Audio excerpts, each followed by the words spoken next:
All right, ready for this. The 2026 FIFA World Cup is landing in North America, and we're diving deep into the U.S. host cities. Huge. Right. You know it. And this isn't just some soccer match. This is going to be like a cultural earthquake. Oh, yeah, totally. It's been 32 years since the U.S. hosted. Way back in 94. Crazy. And now it's like supersized. Yeah. We've got 48 teams this time, 3 countries hosting. Whole different ball game, literally. We've been digging into this article. It breaks down everything about these host cities, the stadiums, what kind of vibe to expect. It's really fascinating, especially with, well, your interest in how this is going to change things up, not just for soccer diehards, but for tourism, even the tech world. Think about it. The U.S. men's team, they crushed it in 2022, and MLS is hotter than ever. This 2026 thing, this is going to be like rocket fuel for soccer in this country. Totally. So that makes me think about the host cities themselves. Let's hit some highlights. What have we got? Boston, dripping with history. L.A., all Hollywood, glitz and glamour. Seattle, with that totally Seattle vibe. And of course, Dallas, bringing that big Texas spirit. Each one is completely different experience. And for fans flying in from all over, it's like a crash course in what the U.S. is all about. Absolutely. Okay, let's start with Boston. They've got Gillette Stadium on the roster, home of the Patriots. Can you imagine those crowds? Oh, man, I bet it'll be electric. And the thing about Boston, you can walk those streets and it's like American history comes alive. You've got the Freedom Trail, Harvard, museums, the MFA. It's incredible. Such a cool mix of sports and culture. You won't find that everywhere. So true. Okay, speaking of unique, how about Dallas? AT&T Stadium, they call it Jerry World, is hosting there. This place is famous for its retractable roof and that jumbotron. That jumbotron. I hear it's the size of a small planet. Practically. It's massive. Talk about Texas-sized spectacle. And while you're in Dallas, you got to check out the Arts District, right? Maybe delve into some history at the 6th Floor Museum. Definitely. And if you're feeling adventurous, the Fort Worth Stockyards, that's real Texas cowboy culture right there. Love it. Okay, next up, Seattle.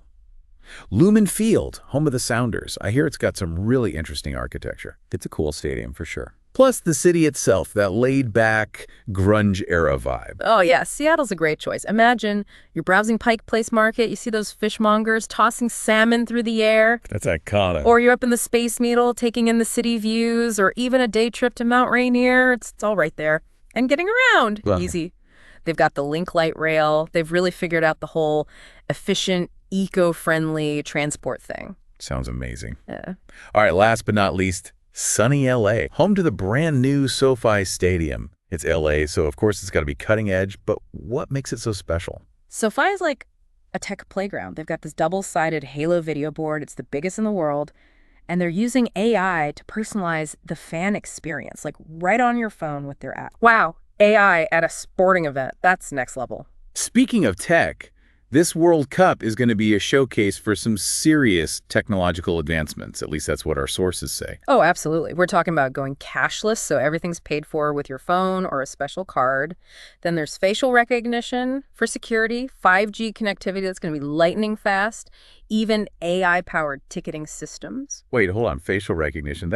I can see how that would be good for security, but what about, privacy concerns? Yeah, that's a really good point. It's being used in some places already, but doing it at the World Cup on such a massive scale, that raises some questions about how we balance security and personal privacy, Definitely a conversation we need to have, maybe something our listeners can look into further too. Totally. It's something to think about. Okay, so let's shift gears a bit. We'll talk economics. Mm-hmm. Hosting an event this big, it's got to be a huge boost for the U.S. economy, right? Oh yeah, no question. We're talking about thousands of new jobs, tourism revenue going through the roof, and all the investment in infrastructure that's going to benefit these cities long after the tournament's over. It's like a ripple effect, right? Absolutely. But it's also got to be about more than just dollars and cents, right? This feeling of, national pride, showcasing American culture to the world. Exactly. It's a chance for the U.S. to welcome the world, to show off its diversity, its hospitality. I love that. Imagine fans from everywhere experiencing the best of American culture. Okay, so now I'm thinking about food. Are we talking basic stadium food or something more, adventurous? The U.S. is such an amazing food scene. That's actually a really interesting point. The source we're looking at is just they want to highlight that diversity, so we might see regional specialties at the stadiums. Think Philly cheesesteaks in Philadelphia. Oh, that's a good one. Or maybe even some Cajun influences down in Houston. Now I'm officially hungry.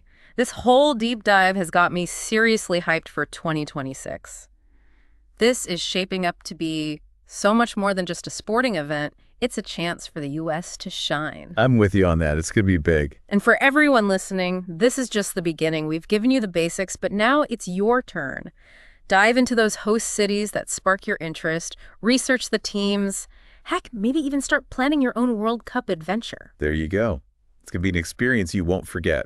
Welcome back to our deep dive into the 2026 World Cup. Last time we were talking about those awesome host cities, and I gotta say, it's hard to pick a favorite, you know? I know, right? They all bring something different to the table. For sure. And that kind of brings us to, well, the impact this whole thing could have on soccer in America. Yeah, and this is where things get really interesting. Like, think back to '94 for a sec. That World Cup, it was huge for getting MLS started. Oh, yeah, totally. And look at it now. MLS is exploding. It's crazy popular. So imagine what 2026 is going to do. We're talking about, like, a whole new level of interest. It's going to be like a supernova, right?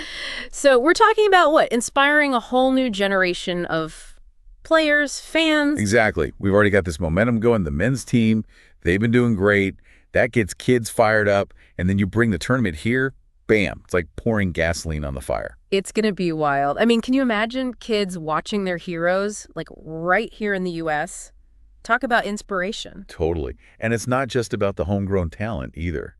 Having the World Cup here, it puts the U.S. like right on the map globally. Could mean more international stars coming to MLS, raising the level of play, the competition. It's kind of mind-blowing how one event can do all that.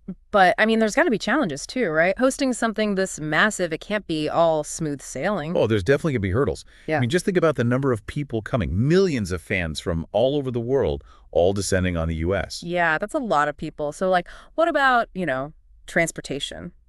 Hotels, how do you handle that? Well, they're talking about transportation infrastructure being key. We'll probably see upgrades to public transport, airports getting bigger, better road networks, that kind of thing.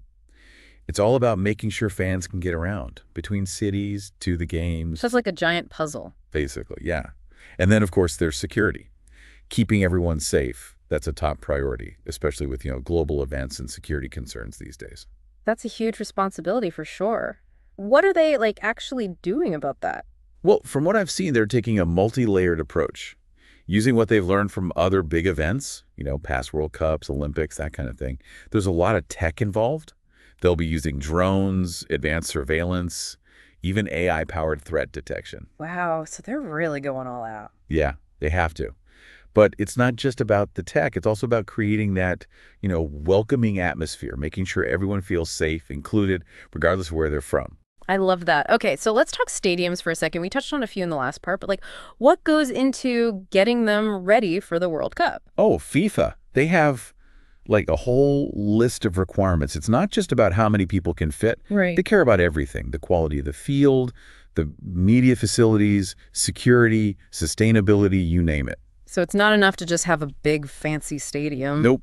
They've got to meet these global standards, which means upgrades, sometimes even building whole new stadiums. Wow. So they'll be improving lighting, sound, accessibility features, all that. Yep.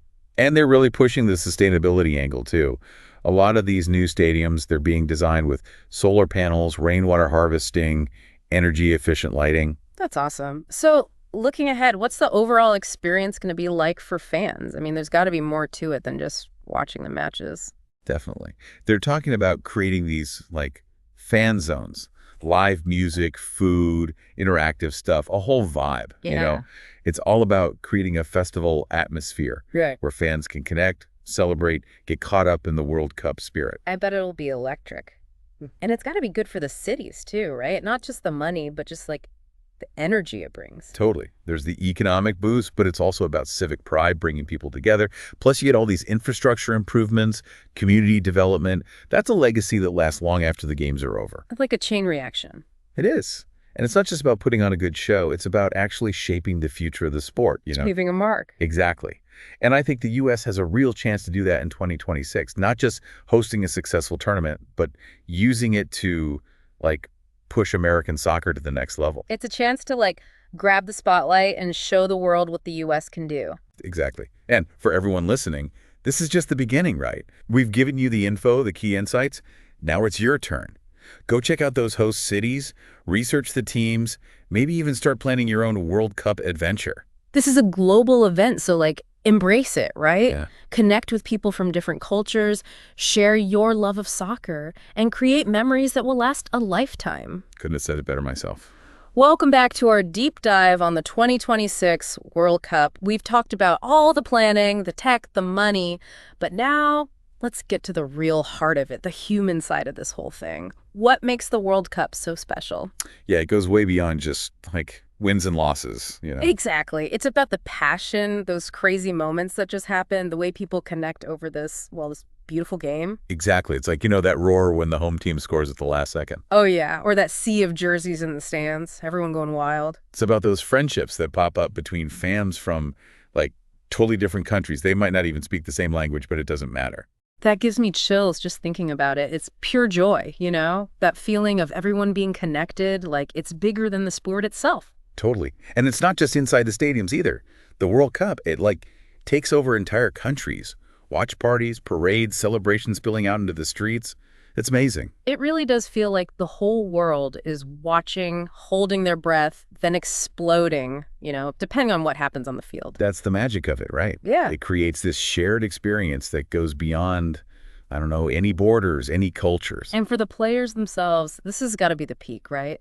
Representing their country, testing themselves against the best in the world. Oh, absolutely. For a lot of players, especially the ones from smaller countries, the World Cup, it's their shot, their chance to shine on that global stage, maybe even score a big contract, change their whole lives. And maybe inspire a whole generation back home, right? Exactly. It's all about dreams, underdogs, those moments of brilliance that become legendary. And then there's the legacy that stays, even after the tournament's over. Right, like what? Think about the infrastructure, the boost to youth soccer programs, that national pride. Those are impacts that benefit the host countries for years. It's amazing how something that lasts a month can have such a long-term effect. And that's what I think is so cool. It's not just a spectacle. It's about shaping the future, leaving a positive impact. So the U.S. has a real chance to do that in 2026. Not just put on a good show, but actually use this to catapult American soccer even further. Sure. And that's where you come in, right? Everyone listening, this is your chance to be a part of it. Whether you're at the games, watching from home, or just soaking it all in, the 2026 World Cup, it's an invitation to experience the magic, the energy, the history being made. I love that. Well, that wraps up our deep dive into the 2026 World Cup. From the stadiums to the fans, from the challenges to the sheer excitement, this is going to be something special. Get ready for a wild ride. The world's game is coming to America, and it's going to be unforgettable. And for you listening, this is just the beginning.